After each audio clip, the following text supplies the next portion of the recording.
What's going on, everybody? Welcome in. It's a Monday here. Dylan and Ross Save Sports, full press coverage, full press radio network. You got myself, Ross Jackson, at Ross Jackson Nola on Twitter. Got Dylan Sanders at Dilly Sanders on Twitter. And we are here for a fresh week here at Dylan and Ross Save Sports, full of full press coverage and full press radio network. Dylan, how are you, man? I think you're muted. I definitely was. See, it was kind of like that thing, remember in the office whenever Pam would screen Michael's calls to make sure he didn't say something stupid. Yep. I said something stupid, but it was muted, so now I have a chance to fix it and just say, "Hey, Ross, I'm doing good. How are you?" Oh man, I'm good.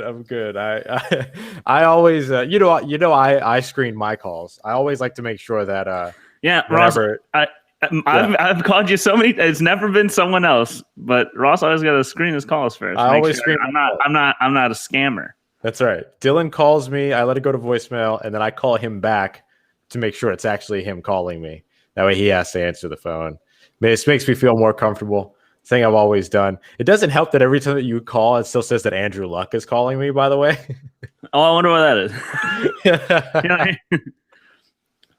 So I'm just gonna answer the phone next time. I'm always looking for Jack Doyle. Oh man, I love it, Dylan. We've had a full weekend in between since the last time that we were here live on air, and you had a pretty fun weekend, I understand. I had a good weekend. Yeah. I mean, yesterday I've just been, first off, I've been playing a lot of Horizon Zero Dawn. That game is really good. Mm-hmm. I started to download it last night. Good. So I will be playing it soon. It's probably done, but I just haven't done anything with it yet. It is very good. Very fun game. I'm already really excited for the second one. I haven't finished this one yet. But other than that, we celebrated my birthday. My birthday is tomorrow. Mm-hmm. But I celebrated with a small group of friends, very small group of friends on Saturday. Very small. Safe.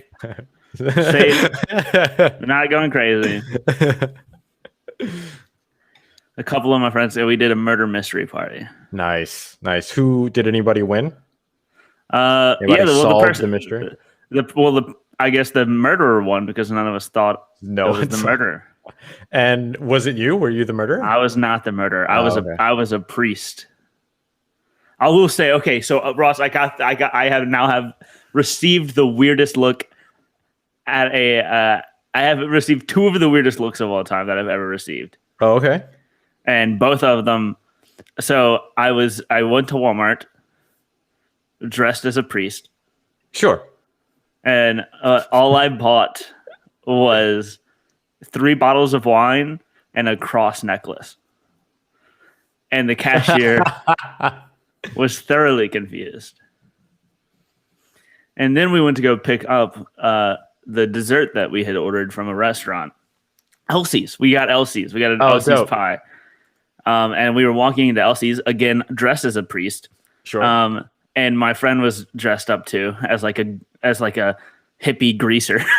It was weird, but some of these 2 women were at the front door staring at me like, what is this? This is odd. I mean, I guess they've never seen a priest before, but I will say, whenever we were walking in, my friend asked me, "What are we getting?" And I was like, "I don't effing know."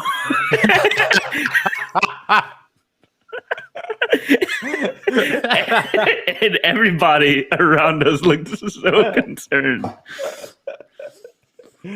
Oh my goodness.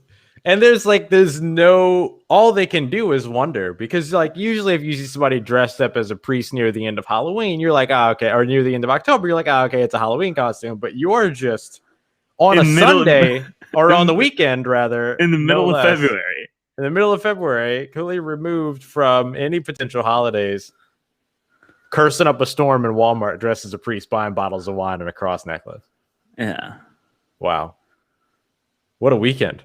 It was a fun time. Do you want to know what I used? What I had to use as like the white little thing that goes around your neck?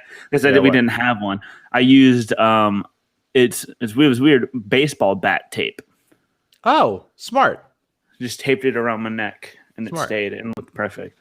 I once had to play a priest in school when we were doing a play, and I just used a piece of paper. Nice. And that's all that I ended up using. It was it worked. It worked, but yeah, I could see why baseball tape would be the way to go. That's creative. Well, I'm glad you had a good weekend. I too had a good weekend. It was I didn't do anything. I did my best to not do anything at all. And did you succeed? I mostly succeeded. Okay. Did a great recording session with Justin Mello of the Draft Network. Talked a little bit about pre-draft visits for the Saints and things like that. That was early Sunday morning. And then I feel like I wrote an article on Saturday for Canal Street Chronicles. But other than that, great success. Didn't even cook, actually. Ordered food the entire weekend. The entire weekend. Just didn't want to put out any effort for anything. I do not blame you. I ordered sushi. Nice. I ordered nice sushi because I got sent money for my birthday. I was like, you know what? I'm gonna buy myself some sushi. Mm-hmm. And then other than that, it was mainly like pizza and stuff like that. Okay, I will say you saw this. The birthday party that we had was decorated as The Office. Beautifully done. Beautifully done. It was great. But Ross, let's get into our favorite things from Twitter because I have 2 clips to share. Great. Start us off. Two clips. This is after Naomi Osaka won. She beat. Oh yes. She beat Jennifer. What's her last name? I can't remember her last name. All I know is Jennifer or Jenny. She beat Jenny from the block. Jenny from the block. And then this is the speech afterward. Firstly, I want to do you like to be called Jenny or Jennifer? Jenny. Okay. Firstly, I want to congrat Jennifer. We played in the semis. It's entirely a mistake, but I love the fact that she turned around and was like, "What do you like to be called? Jenny? Great. Jennifer over here." Oh man, Naomi Osaka is just the best. Yeah, and wild good, like wild incredible. She's been awesome. And then so the other clip we have is from one of a recurring theme on this show is our favorite things from her being from the NBA on TNT. Oh, great show. This is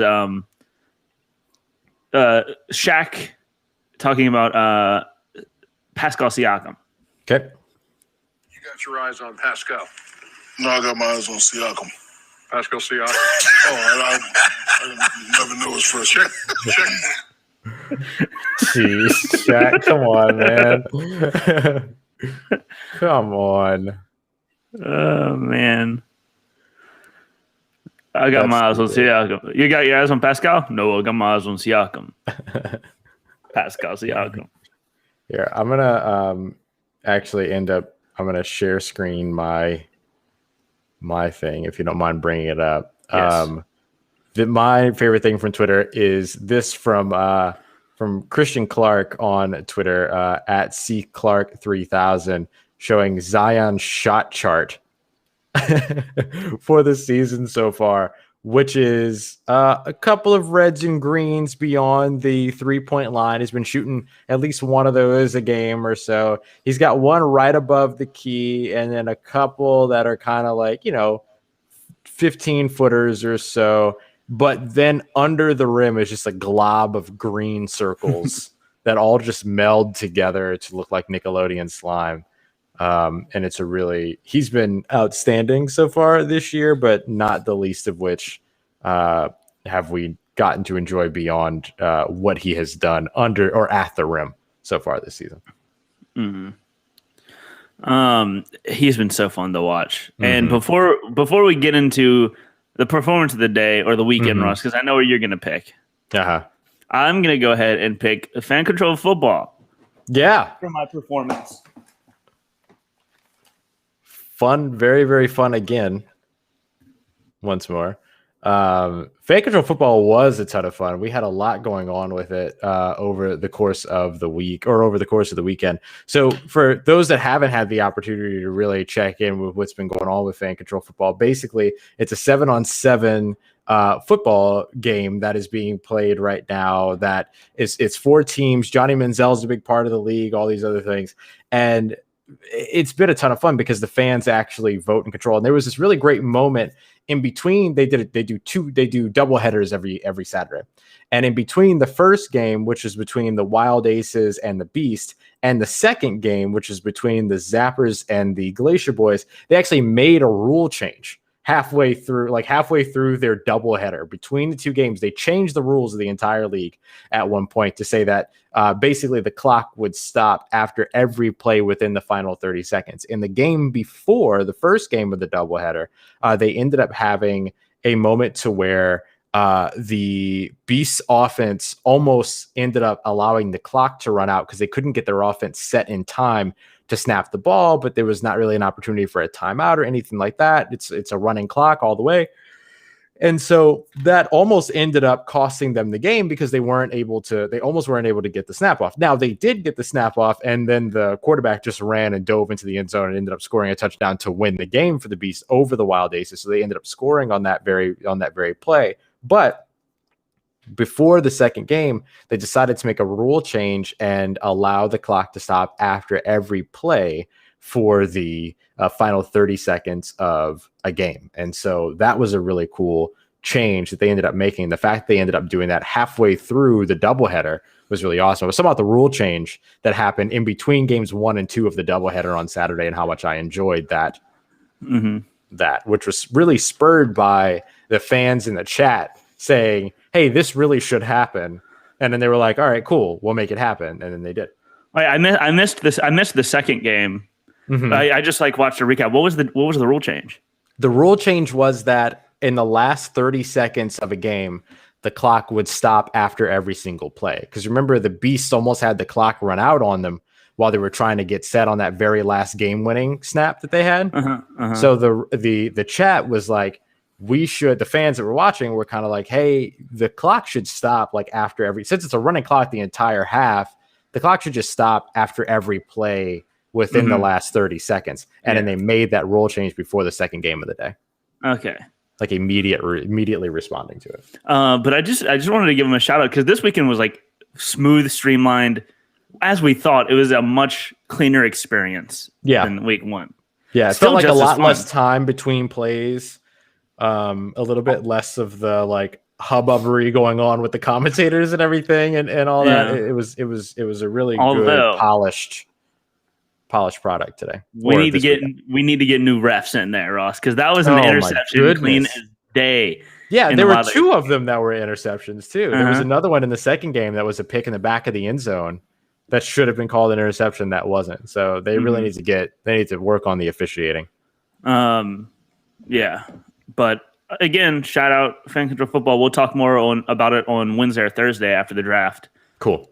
But yeah, I just wanted to give them a shout out because this weekend was a lot more streamlined. Yeah, they did a really good job, and I think that product is just going to continue to get better and better. My performance of the day will take us into our first topic with the NBA, the New Orleans Pelicans. Coming back against the Boston Celtics down 24 points, being spurred by an ejection, which we've heard this story before, right? Player gets ejected, coach gets ejected, team gets pumped up because the player or coach got ejected, storms back, wins game. But to do it with the franchise record for most point in terms of the largest comeback, that was something that was very special for the New Orleans Pelicans. And it was spurred by and led by Zion Williamson, Josh Hart as well, defensively and offensively. He had a phenomenal game. Lonzo played really well, and Brandon Ingram. So it was just a lot. And even Melly, too, doing a really good job helping space the floor. There was a lot that went right for the Pelicans finally in a game like this where they were able to come back down 24. Yeah, so it was fun to watch. It was fun to watch. It was a really, really good one. And then we also had the Clippers knock off the Jazz, too, who have been red hot here over the course of the NBA season so far. So we had some pretty good action from the NBA over the weekend. Do we want to jump into that, or do we want to talk a little college baseball first? Because I know you want to talk college baseball today.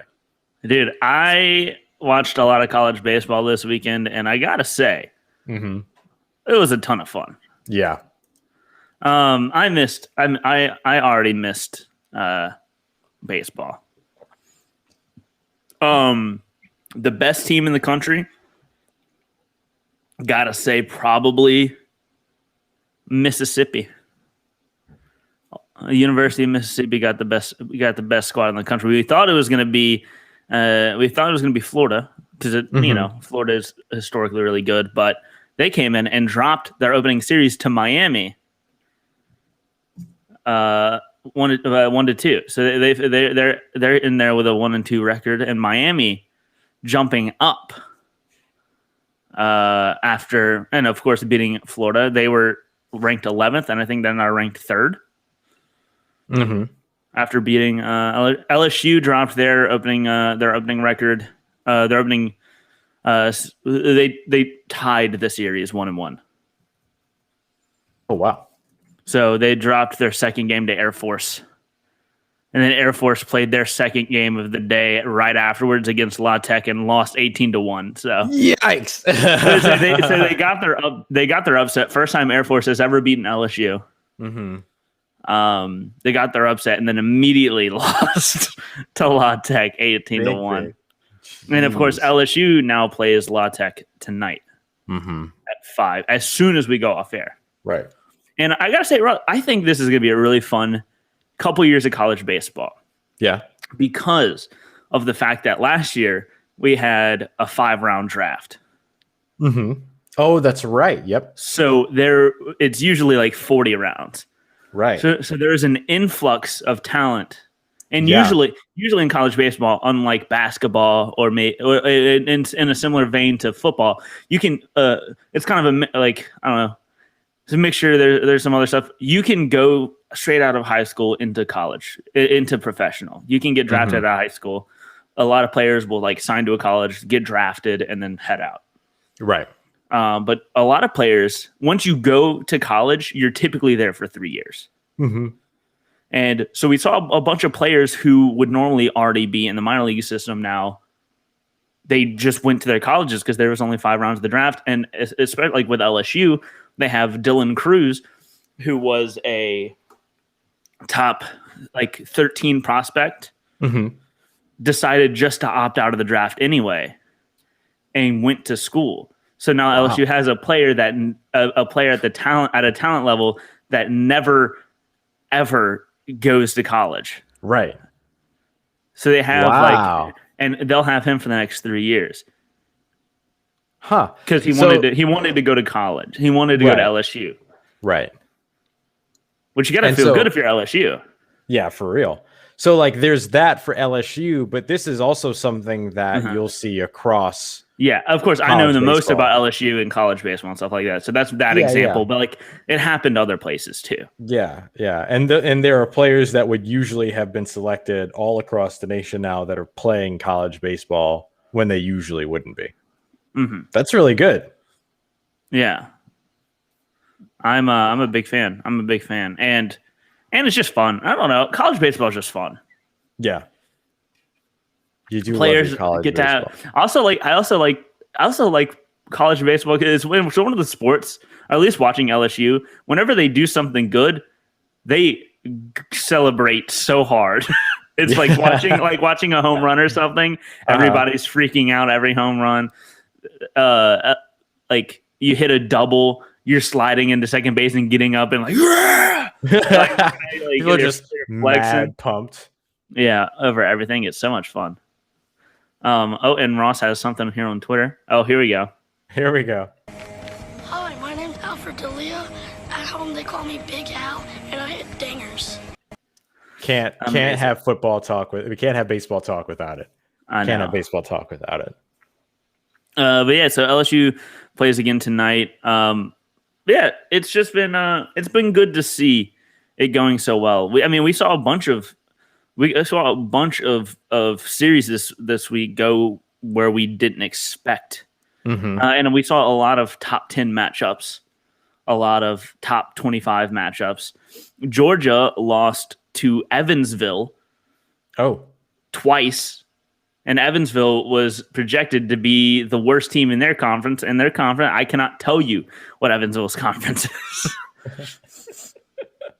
What's the quality of play like right now? Good. Yeah, Surprisingly good.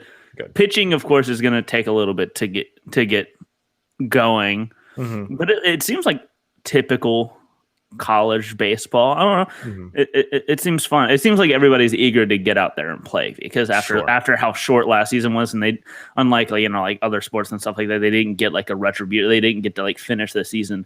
It's just it just got cut off. Right. And so it's gonna be fun.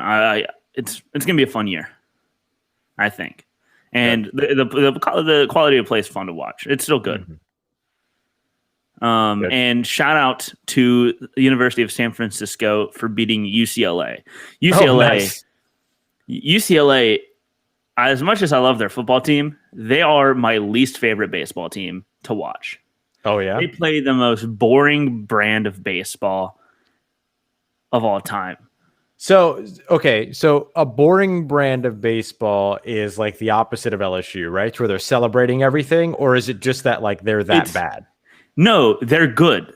Uh-huh. They're consistently like a top 5 team. Okay. And they beat I'm also salty about them because they beat LSU. It's like death by 1,000 paper cuts. Sure. It's all bunting. They do like contact hitting. They just kind of inch. It's all like stolen bases, bunting, contact, and just like death by 1,000 papers. It's just so slow. Yeah, it's not something you see, and it works out for them. But it's just boring to watch. It's just I'll never forget them upsetting LSU and doing it while just not being fun to watch. Because I can get over a loss if it was an entertaining game. Because at the core, we're just fans of the sport. Right. So, but if it's boring, it's boring. Yeah. So I have always had a disdain for UCLA. It's understandable. That's understandable. Mm-hmm.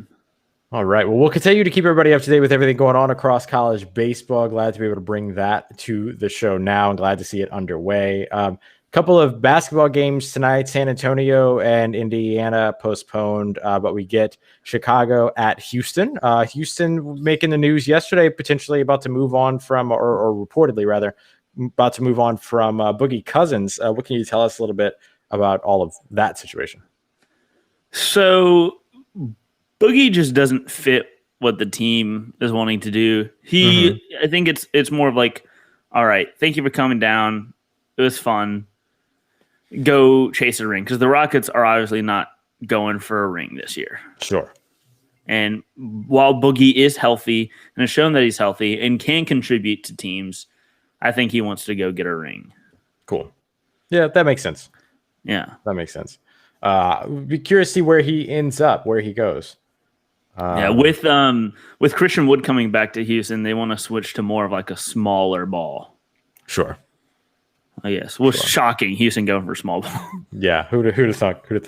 Then we get Memphis at Dallas, Miami at OKC, Portland at Phoenix, which I think is going to be a very fun matchup to watch.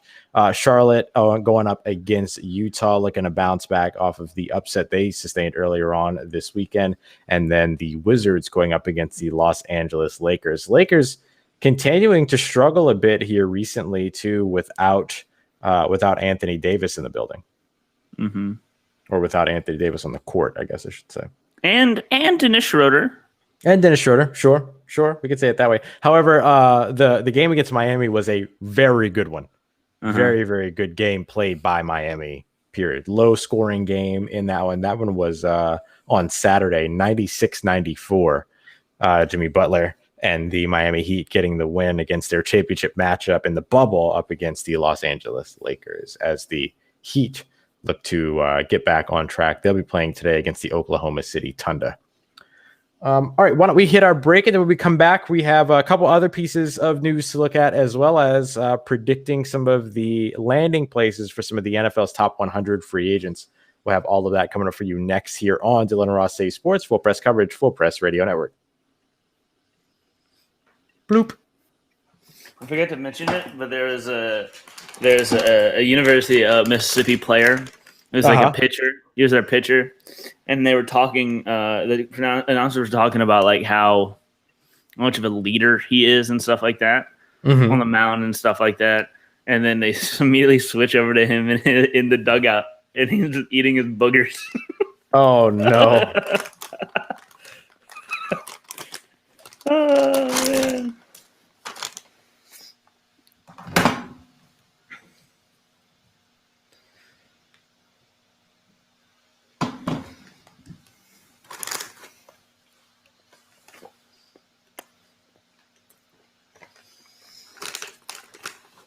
I'm going to go play Topgolf tomorrow. Oh, I love Topgolf. With my family.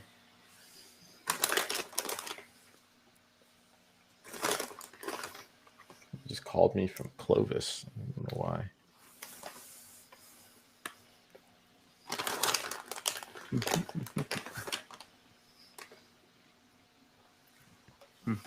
Excuse me.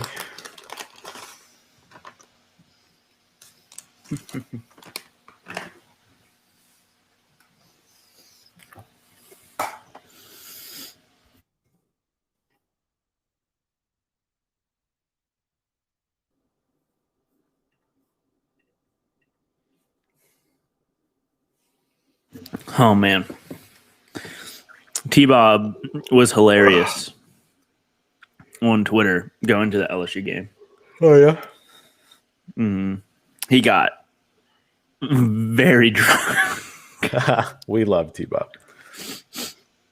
Real quick, folks, just getting a peek behind the curtain. But do we want to use PFF, PFN, or ESPN's top 100 free agents? Ross. Mm-hmm. Which do you think I want? PFN? Yeah, let's go PFN. Anything but honestly, anything but PFF. Oh, and this leads into another great thing from Twitter that I was going to use my favorite thing from Twitter. Then you mentioned we were doing this, and now I'm saving it for this. Perfect. All right, we'll do the bottom 10 from 90 to 100, or 91 to 100. We're doing bottom 10. Never mind then. Or do you want to do top 10? No, we can actually start with bottom 10. But I'll just tell you about it now. Then I don't know if you saw, but so JJ Watt posted a picture of his footprint in the snow. And then so people started going outside and stepping in the snow to see what kind of snow it was and where it could be. Oh my goodness, people are wild. All right, here we go. It wasn't Cleveland snow. It wasn't Cleveland snow. It's very good to hear. All right, here we go. 3, 2, 1. All right, everybody, we are back. Dylan and Ross Save Sports, Full Press Coverage, Full Press Radio Network. If the snow outside doesn't melt when you put a lighter to it, don't be concerned. That's normal. That's my PSA for everyone. People freaking out about snow, man. This snow is fake. All right, calm down. Get out of here. What you got there now is no longer snow. What you have in your hand is an ice ball. Very, very different situation.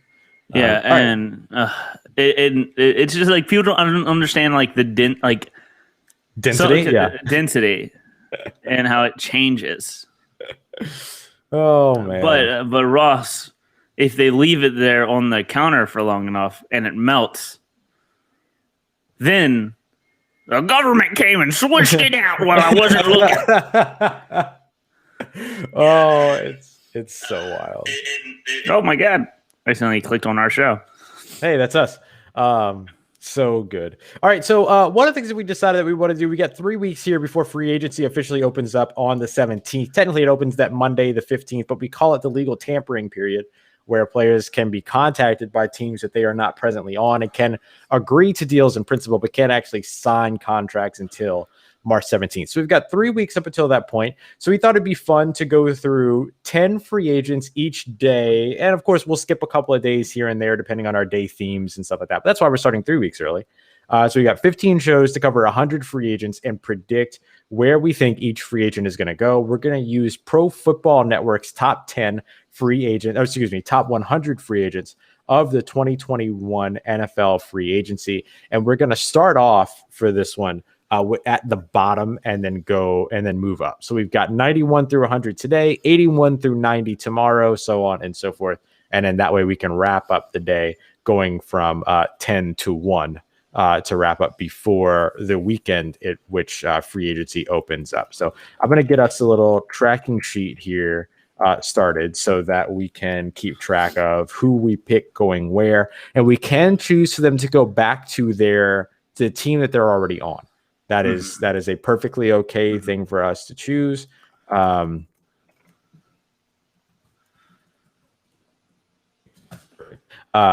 So we're going to start off with PFN's number 100, which is edge rusher Dylan Gardec. So Dylan Gardec was he was an inside linebacker and edge rusher in Arizona. He's clear best rushing the passer. He had 94 snaps in 2020, where he posted 7 sacks and 12 pressures during that time. Not too bad. Not too bad at all. So where do you feel like Dennis Gardec, former Arizona Cardinal edge rusher, is going to end up? So this is the first time in a while where you've said a name and I say, who? Snoop Dogg. Who? I have never once heard this name before in my entire life. And you told me he had what, 7 sacks this year? That's what this little write-up just said, was that he had 94 I'm looking snaps, at 7 sacks during that time. Arizona. I'm going to say he's going to go back. It's a pretty damn good, bit of production there. They did the Arizona gave him the Patriots J.C. Jackson treatment, where no one's ever heard of him before. Right. You know what I'm gonna do? I'm gonna do something I thought I wouldn't do for most of this list. Oh gosh, Rob. No, I'm not gonna do it. But wouldn't it make sense though? Like, isn't that exactly the type of signing? Like, wouldn't that make sense? Here's where I am actually gonna send him though. I'm gonna say that he ends up going to Tennessee. I'm going to say he ends up going to the Titans. I just feel like Tennessee is in that position to keep in mind, Ross. I will tell you, Dennis. So you know, Dennis Gardec is 6 foot 230 pounds.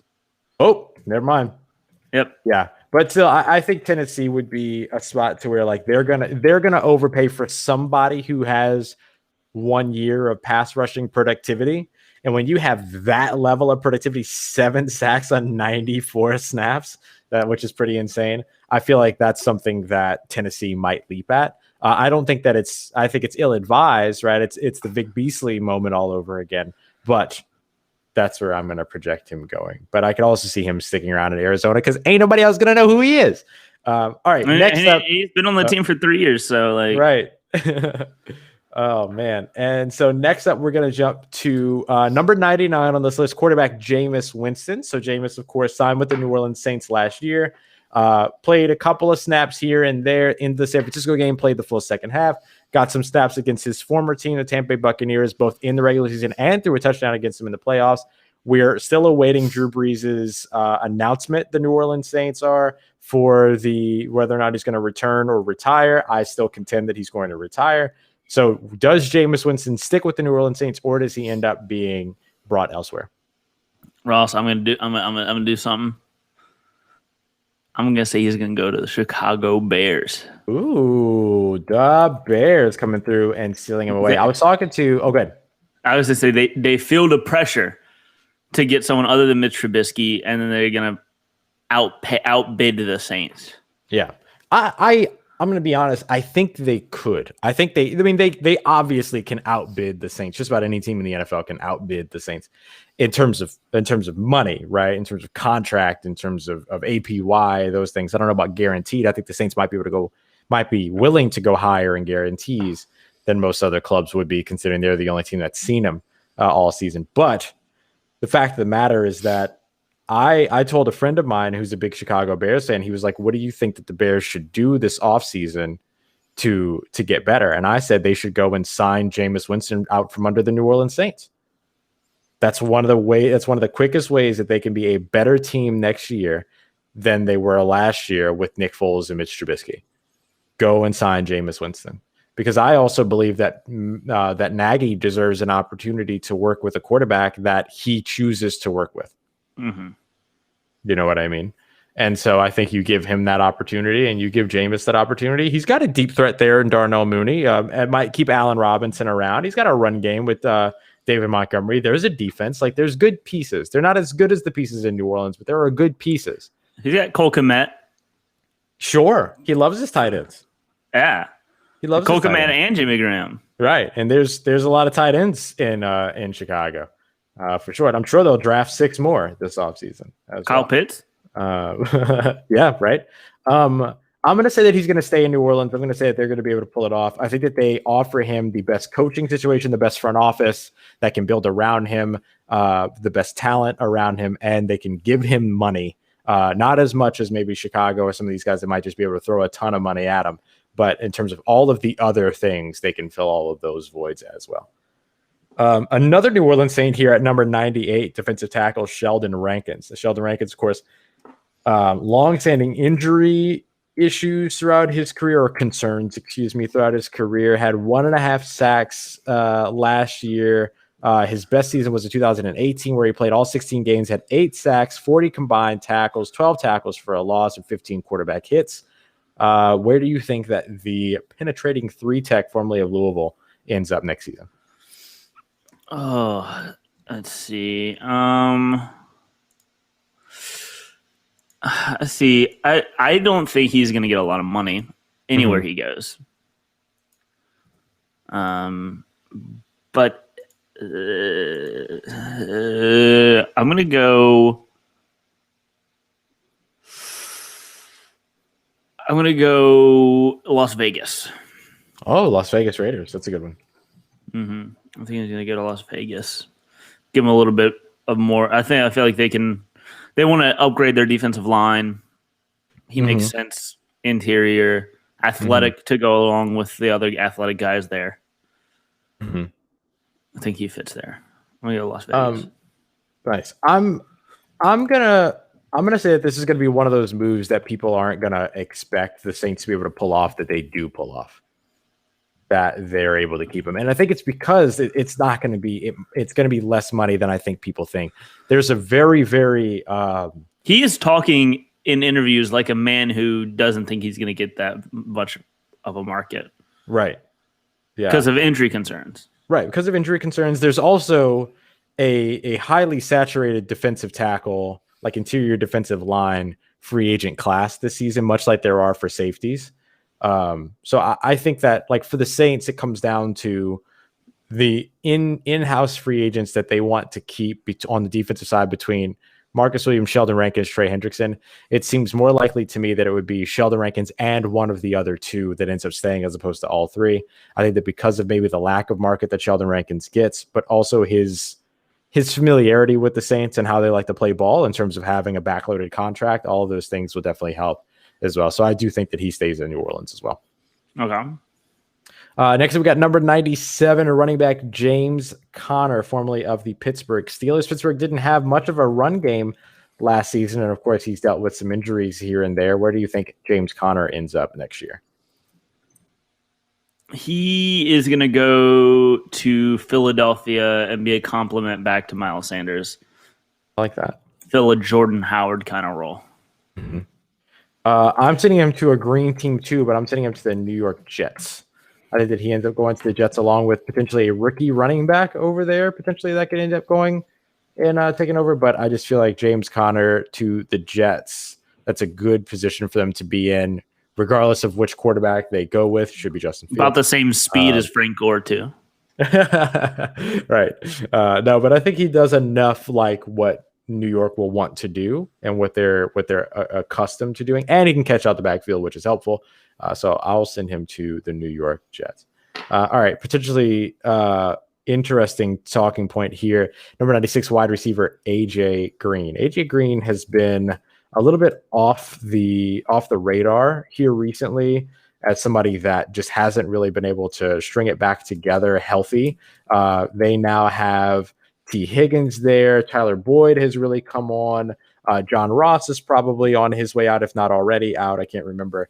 And I could see them potentially even going wide receiver at other points in the draft. If Penei Sewell's on the board at 5, then Penei Sewell is the selection. But there is a potential that they could also go wide receiver some more in this draft, just like they did last year with T. Higgins. Where do you think AJ Green ends up at the end of this season or at the beginning of next season?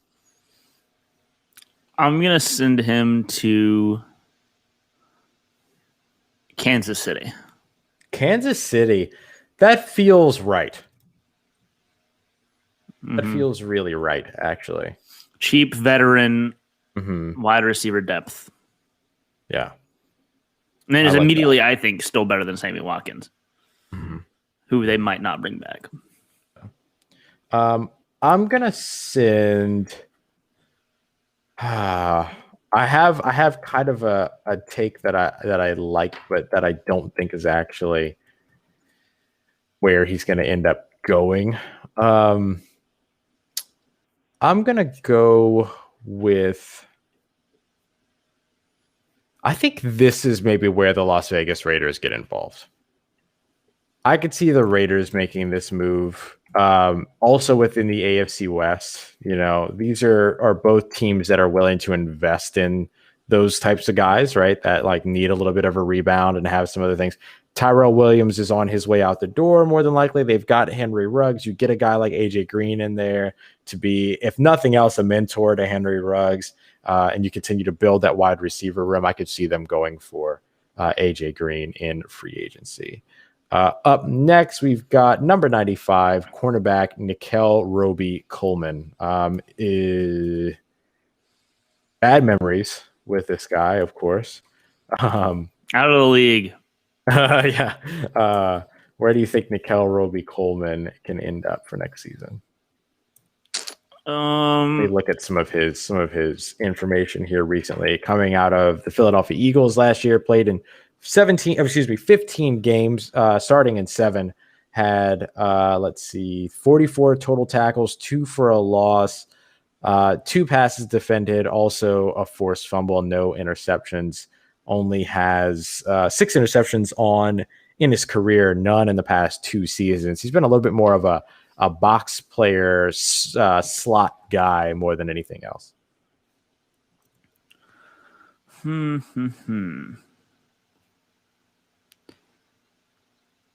I'm going to go to the Rams. Oh, back to the Rams, Back to the Rams. I think they're going to lose out on Darius Williams. I think he's going to sign somewhere else. And then they're going to go and replace Darius Williams, go back to Nikkel Roby Coleman. I think he's gonna reunite somewhere as well, but I think he's just gonna stay in Philly. Philly lost so many pieces of their secondary last offseason, as well as during the season, that I just don't see them replaying that mistake this year. They've already traded away Carson Wentz. There's already enough undergoing change for Philly. I think they're going to want to maintain as much continuity as possible. So he's going to be one of those in-house free agents that I feel like they give a $2-3 million contract to stick around. What's you got? Tyler Shuck out of Oregon transferred, just announced he just transferred to Texas Tech. Oh, very interesting. He will be able to throw a lot. Yeah.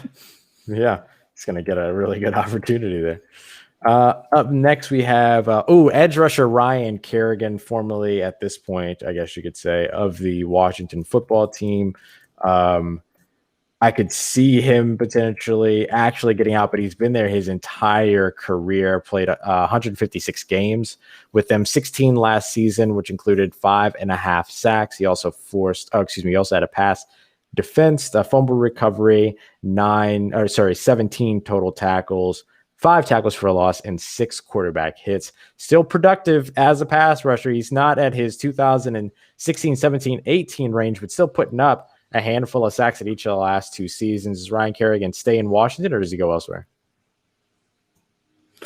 I think this is this is a Buffalo signing. Oh, nice. I think they're going to miss out on J.J. Watt. Spoiler alert. And then go for another vet. This kind of seems like a Trent Murphy kind of signing. Buffalo likes to give big contracts to old people on the defensive line. And Ryan Kerrigan, I don't think would be a terrible addition. I don't think so either. I mean, if nothing else, he'd also be a good mentor to some of the younger guys that are there. And that's one of the reasons why I go with the Jacksonville Jaguars. I think that Jacksonville is going to spend money this offseason. They are going to spend, because all of a sudden, right, they have a ton of eyes on them. They have a starting quarterback coming in, and Trevor Lawrence, we assume, is who they will select with the first overall pick. I would go nuts if they did not. And you have all of this attention, you have everything around you, you're able to build up a pretty good offense here, but now you're going to have to continue to do some work over the defensive side. You have some young edge rushers that you can continue to train up, that you can continue to work with. I could see them really focusing in on that idea, maybe bringing in a Ryan Kerrigan that can bring them some production, but they can also mentor up some of the younger guys while serving as a part of that pass rush rotation, which they need desperately. Desperately. I think they were tied for the second fewest sacks in the NFL, but have the most cap space in the NFL simultaneously. I think that those are definitely that's the type of signing that they would go for to be able to try to bring him in. Next up, we have Tyson Alualu. He is the defensive tackle formerly of the Pittsburgh Steelers. He's on our list here at number 93. Not a big name that gets a lot of talk, but very, very efficient player. But he's going to be turning 34 and not really much of a pass rusher, a little bit more of a one tech, maybe a nose tackle type of a situation for Alualu. Where do you think he'll be next season? I'm going to send him back to Pittsburgh. Back to Pittsburgh? I like that one. It makes sense, right? Mm-hmm. They would want to maintain that run defense. They want to maintain that defense as much as possible, I would imagine.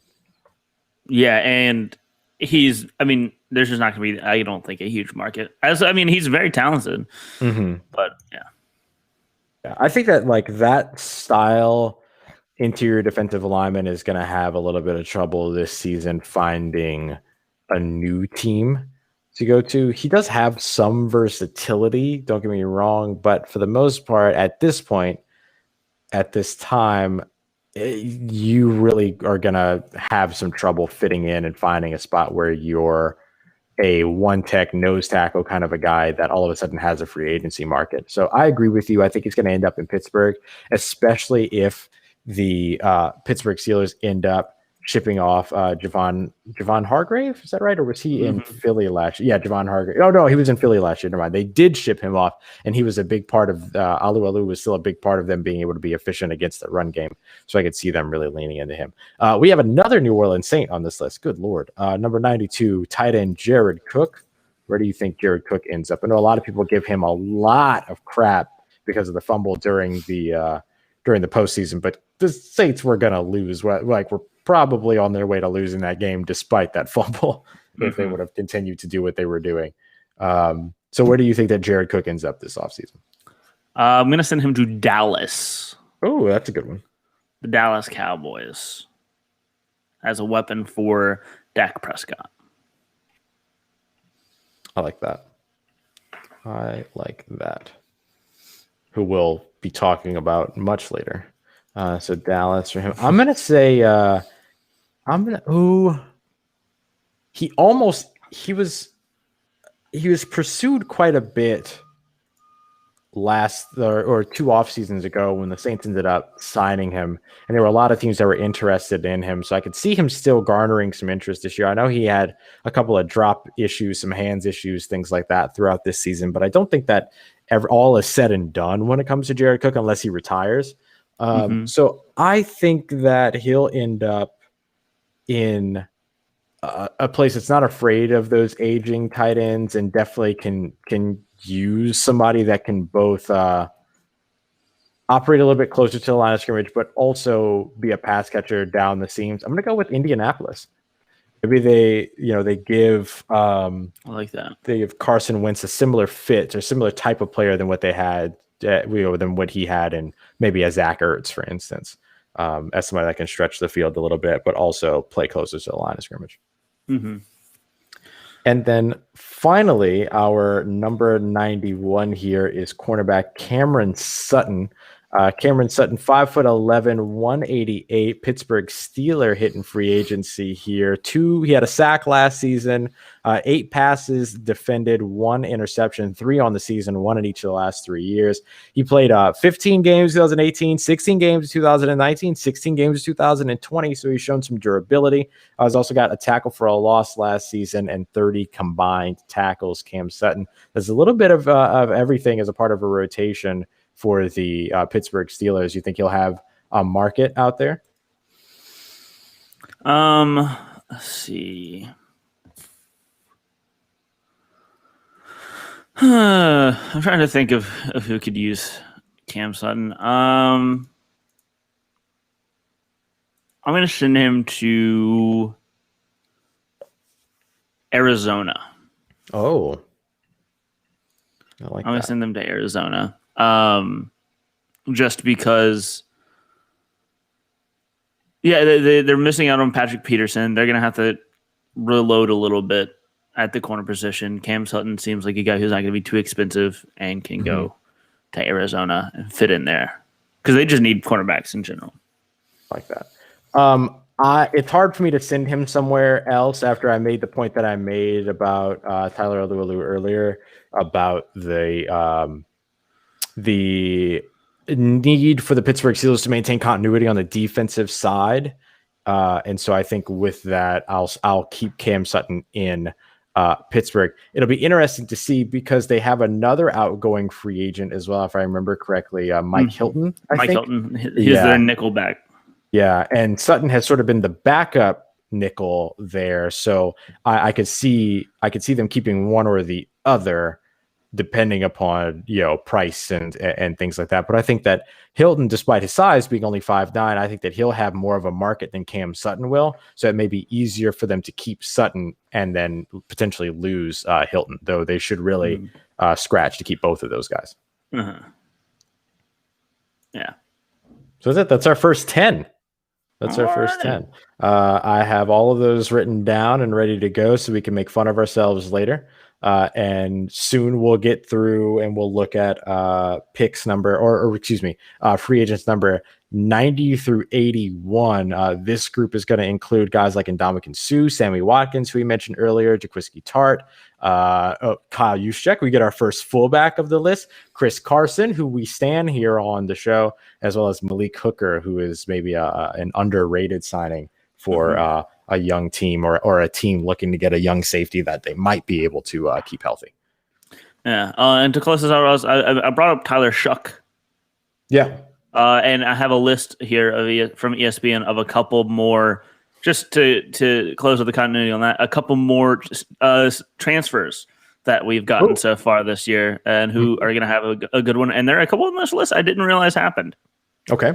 Does this include grad transfers, or is this just? This is just this is just all transfers that can make an immediate impact. Of course, Mackenzie Milton from UCF to Florida State. These are the quarterbacks. Jack Cohn, Wisconsin to Notre Dame, and one that I didn't realize, but I am in love with, is Texas quarterback Jaquindon Jackson. Left and transferred to Utah. Oh, yeah. And we know what Utah can do with those accurate, uber athletic quarterbacks. Yeah. With like the Tyler Huntleys and stuff like that. That's going to be fun to watch. I'm very excited for that in that offense. Jaquindon Jackson. I will say, as of course, it's every time I think about Utah, he was really close friends with Ty Jordan as well. who of course passed away. Right. Former Ute. And then some other ones that we still have in the portal. Tyler Shuck of Oregon, as we mentioned, did just sign to Texas Tech. Alan Bowman, former Texas Tech. Luke McCaffrey. Terry Wilson of Kentucky is in the portal. And Nkosi Perry from Miami. And Luke McCaffrey made his decision today that he was going to Louisville. Oh, okay. So he will be heading over. We call him the White Lamar Jackson.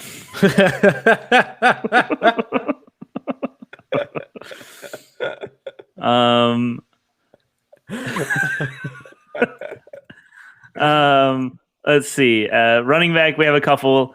Zach Charbonnet from Michigan to UCLA. Love that. Eric Gray from Tennessee to Oklahoma.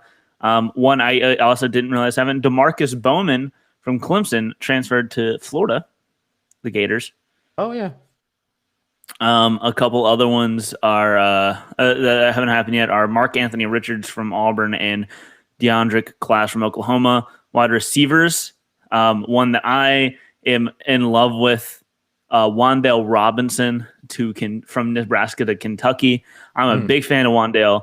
He's the kind of guy who can do everything, and we know Kentucky loves those kind of players. Yep. And of course, Charleston Rambo from Oklahoma to Miami. Right. Tight end, we have Eric Gilbert from LSU to Florida. Mm-hmm. That's going to be fun.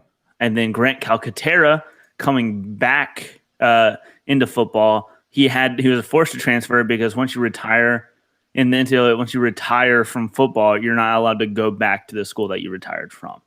So he had to switch, and he switched to SMU. Mm-hmm. Smooth. Going down to see if there are any other big ones. Mike Jones. Who? Mike Jones Jr. from Clemson to LSU. Out of our linebackers, Henry To'o from Tennessee is still in the portal. Ayodele Adeoye from Texas, and Palai Gautiote the fourth from USC. Nice. And the defensive backs, the big ones are Jaden Lars Woodby from Florida State to Boston College, Jamie Robinson, boy Jamie. It is Jamie, but we're still calling him Jamie. Jamie Robinson, because is Jamie Robinson not like the greatest name for like a box safety? It's great. South Carolina to Florida State, and then other defensive back Brendan Radley Hiles from Oklahoma has not made the decision yet. So, those are just a couple transfers that to keep an eye on. Big love. All right, y'all. That's going to do it for today's episode. Dylan and Ross Save Sports. We'll be back tomorrow, 5 p.m. Eastern Time here on Full Press Coverage, Full Press Radio Network. We appreciate you as always for tuning in, and we will see you tomorrow.